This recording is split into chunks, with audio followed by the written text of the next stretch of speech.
Shavua, c'est la paracha donc des Ma'achalot Asurot, du devoir de veiller à ce qui entre dans notre bouche. Nous dit le pasuk, Al teshaketzu et nafshotechem bechol asher etz hashoretz velo tittameu bahem venitmetem bam. Velo tittameu bahem venitmetem bam. Et même si de façon, donc ça veut dire ne vous rendez pas impur et ne vous obstruez pas avec. Venitmetem bam.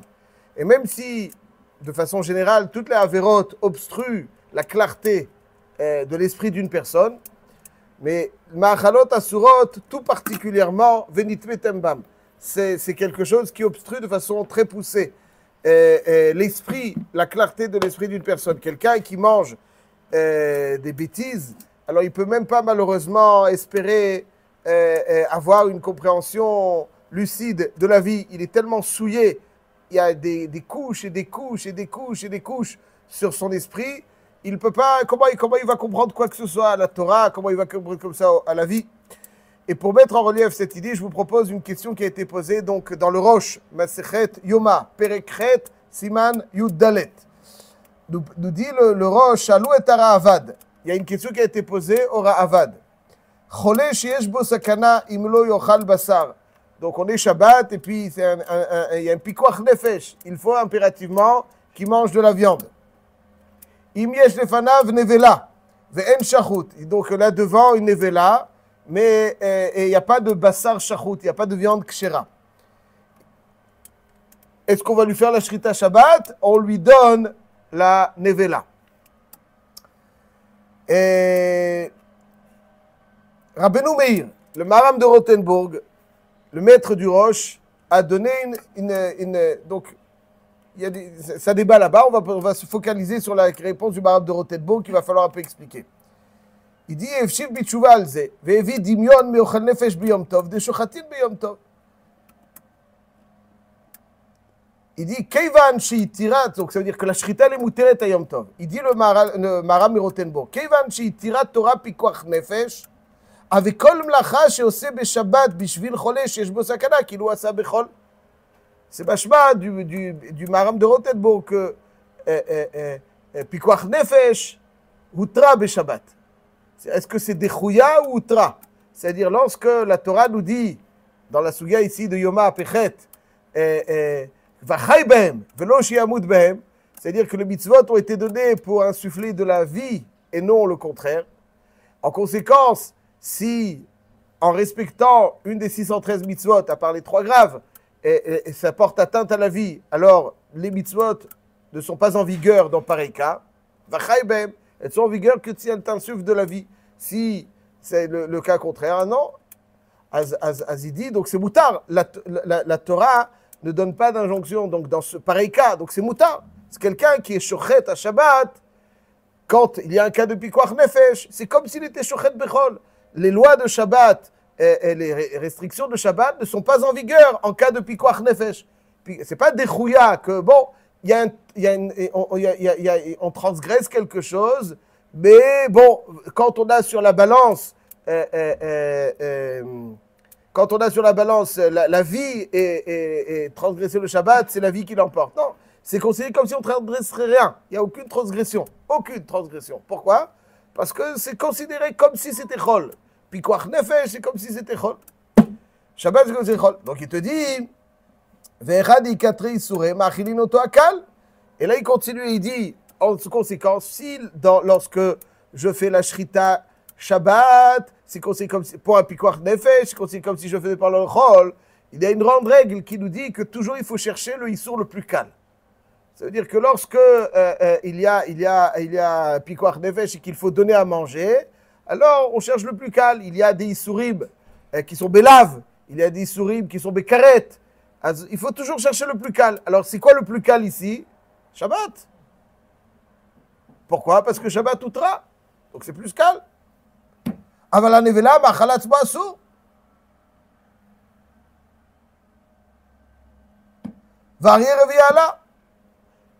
Il dit que, en vigueur de la règle de Ba'achilin oto akal akal trila, selon son introduction que la shrita, elle est muteret, Donc il va falloir faire la shrita.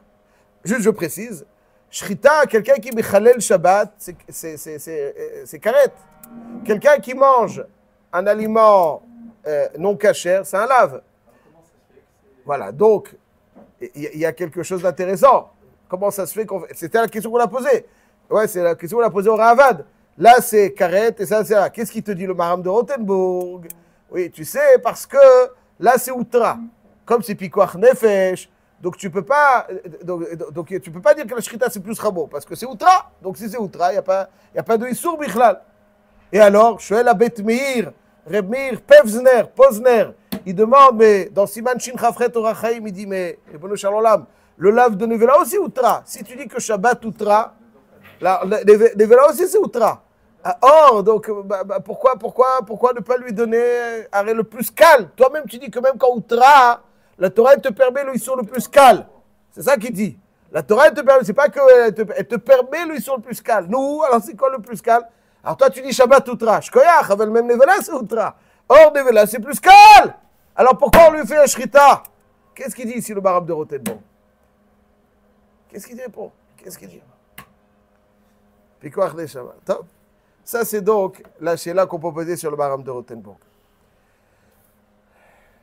Dans le Natziv, c'est Rav Naftali Tzvi Yehuda Berlin, le Rosh Yeshiva de Vologine.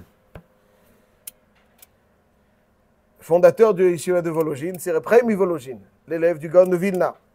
Ensuite, nous avons le fils de Reb Chaim Vologine, Rabbi Tselem Vologine, qui a pris pour gendre le Natziv, Rav Naftali Tzvi Yehuda Berlin.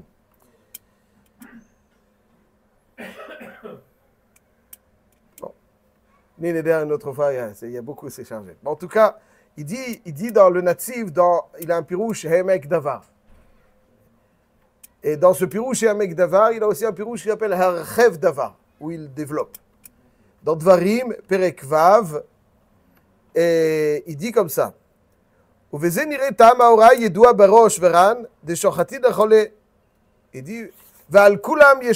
il dit, sur toutes les raisons évoquées, yesh ladun.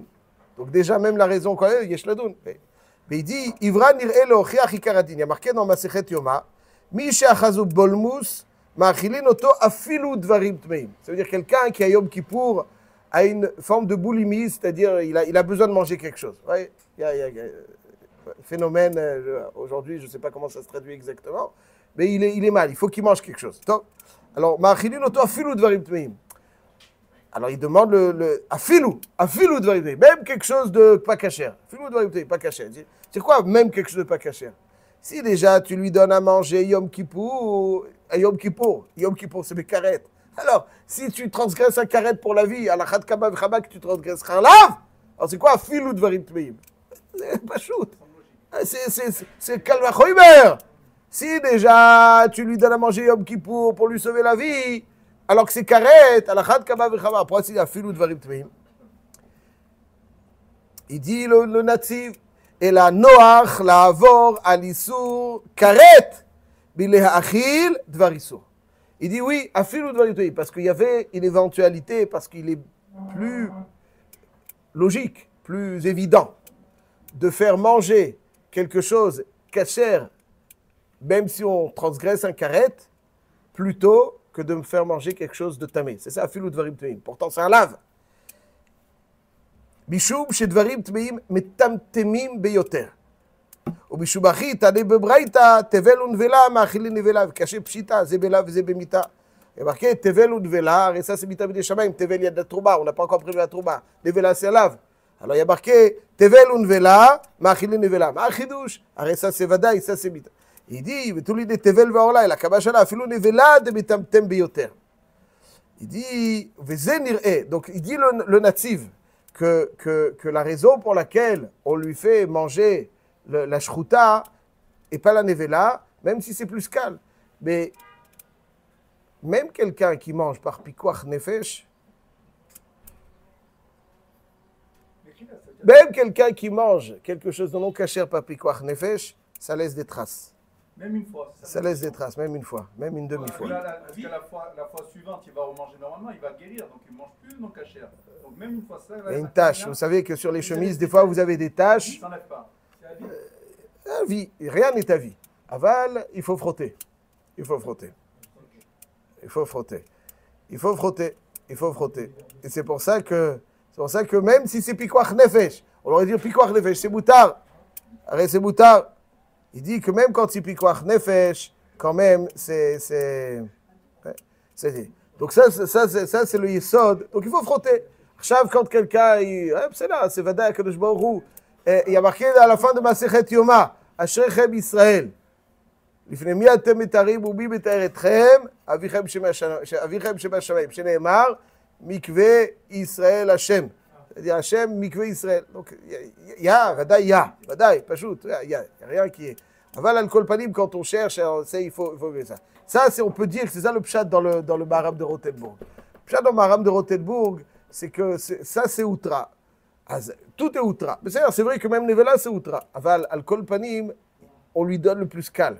Comme ça, c'est moutard et ça, c'est moutard. Ça, c'est moutard, ça, c'est moutard.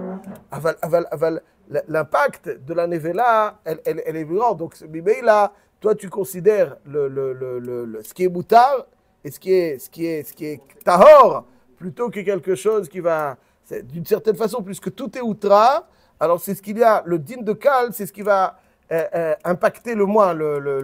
C'est un paramètre à prendre en considération. Si ça se présente un après l'autre, on va dire que la Nevela, elle est là maintenant. Quand même, si on a le temps de faire la shrita, on fait la shrita. Si on a le temps de faire la shrita, et ça c'est l'ifsak aussi, c'est Batshil Chafret.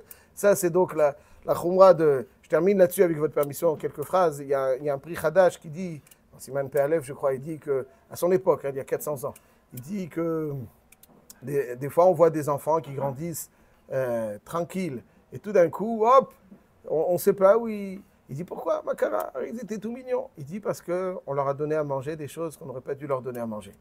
Alors des fois, on se dit, bon, c'est un enfant, c'est un gosse. C'est un gosse. C'est un gosse, et parce que c'est un gosse, il faut faire attention encore plus. Ouais, et ça, c'est donc la khumra de Machalot. Ce qui est caché, ça rend l'esprit clair. Tout ce qui est taref, ça rend l'esprit bouché, obstrué. Après, les gens, ils ont des questions. Des questions. Travaille un petit peu ce que tu manges, et là, après, on verra que tout sera résolu.